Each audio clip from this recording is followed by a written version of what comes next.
Olá, turma! Sejam muito bem-vindos à nossa segunda aula de Geografia.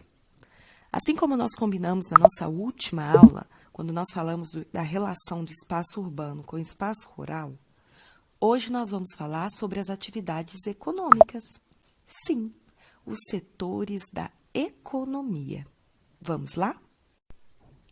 Até meados do século XX, a maior parte dos trabalhadores brasileiros se concentravam no setor primário. Com a intensificação do processo de industrialização e urbanização, as cidades passaram a atrair grande contingente populacional. Contribuíram para a transferência de trabalhadores do campo para a cidade. A mecanização das atividades agropecuárias, que provocou a dispensa de mão de obra e gerou desemprego no meio rural. E atualmente o Brasil desenvolve em seu território atividades dos setores primário, secundário e terciário. Esse último é o destaque do país, sendo responsável por mais da metade do seu produto interno bruto, o famoso PIB, e pela geração de 75% dos seus empregos. Analisando o gráfico abaixo do setor terciário no Brasil, podemos identificar aí o setor terciário como a maior parte do gráfico.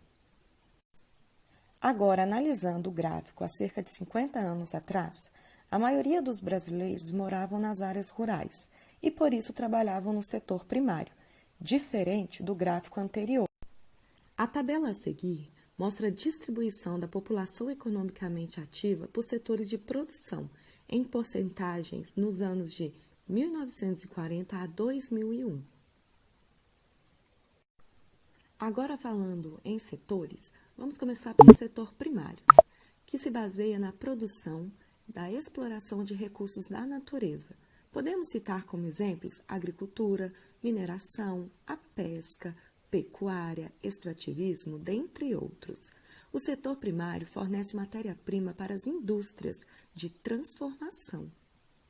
Agora iremos falar do segundo setor, o setor secundário, que é o setor da economia que transforma as matérias-primas produzidas pelo setor primário em produtos industrializados, como roupas, máquinas, automóveis, alimentos industrializados, eletrônicos, casas e etc. Como há conhecimento tecnológico nesse setor, o crescimento dele pode gerar muita renda para o país. Podemos citar como exemplos as indústrias automobilísticas, as indústrias alimentícias, as indústrias de costumes, dentre várias outras. Agora, falando do terceiro setor, vamos ao setor terciário. O setor que presta serviços e também relacionado ao comércio. Esse setor, ele é o responsável por gerar muito emprego. Hoje, ele é um dos setores que mais emprega no Brasil.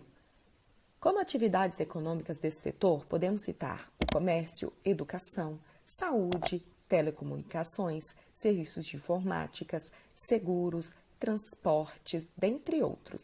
Aqui eu trouxe alguns exemplos de profissões e de prestadores de serviços nessa área. Professores, médicos, advogados, motoristas, dentre vários outros profissionais que prestam serviços para terceiros ou trabalham na área do comércio. Agora que você já conhece os três setores da economia, você já consegue distinguir uma função de outra. Agora nós vamos ao nosso mapa mental dos setores econômicos. Prestem atenção e vejam como os três setores se relacionam. A relação entre os espaços faz com que os setores eles sejam muito importantes e um dependa do outro para se manter. No setor primário, nós conseguimos identificar aí o trigo, que foi extraído no setor primário e chegou ao setor secundário e transformou em farinha. Essa farinha é um produto, um recurso muito importante para o setor terciário, principalmente nas padarias, nos comércios, lanchonetes, onde é transformado também em outros produtos que vai chegar à mão do consumidor.